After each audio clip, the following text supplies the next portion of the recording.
أنت حر وراء السدود أخي أنت حر بتلك القيود إذا سید قطب شہید ایک عالم اور دانشور ہی نہ تھے بلکہ ایک صاحب طرز ادیب اور شاعر بھی تھے۔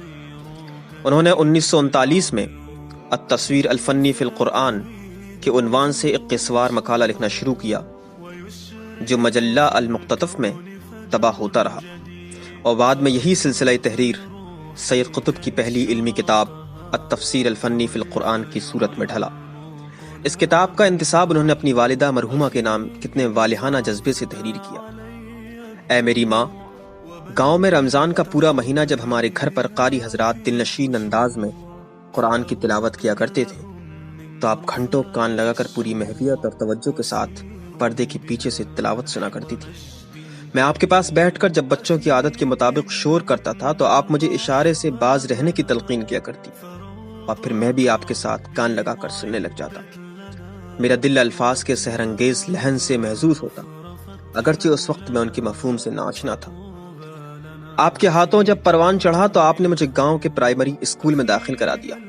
آپ کی سب سے بڑی آرزو یہ تھی کہ اللہ میرے سینے کو کھول دے اور میں قرآن حفظ کر لوں، اور اللہ مجھے خوش الحانی کی نعمت سے نواز دے، اور پھر میں آپ کے سامنے بیٹھا ہر وقت تلاوت کیا کروں۔ پھر آپ کی آرزو بر آئی اور میں نے قرآن حفظ کر لیا، اور یوں آپ کی آرزوؤں کا ایک حصہ پورا ہو گیا۔ اس طرح آپ نے مجھے اس نئی راہ پر ڈالا جس پر میں اب گامزن ہوں۔ میرے امی آپ اگرچہ ہم سے رخصت ہو گئی ہیں، مگر اب تک آپ کی آخری تصویر میرے حافظے پر نقش ہے۔ گھر میں آپ کا ریڈیو کے سامنے بیٹھ کر خوش الحان قاری کی تلاوت کا سننا مجھے ابھی تک نہیں بھولا۔ تلاوت سنتے وقت آپ کے مقدس چہرے کا اتار چڑھاؤ بھی مجھے یاد ہے، جس بات کی دلیل تھی کہ آپ کے دل اور دماغ قرآن کے اسرار و رموز کو بخوبی سمجھتے ہوئے متاثر ہوا کرتے تھے۔ پیاری امی، آپ کا وہی ننھا بچہ، آپ کا جوان لخت جگر آج آپ ہی کی تعلیم و تربیت کی طویل محنت کا ثمرہ آپ کی خدمت میں پیش کر رہا ہے۔ اگرچہ حسن ترتیل کی اس میں کمی ہے، لیکن غالباً حسن تعویل کی نعمت سے وہ محروم نہیں۔ اللہ آپ کی قبر پر رحمت کا سایہ کرے اور آپ کے بیٹے کو محفوظ رکھے۔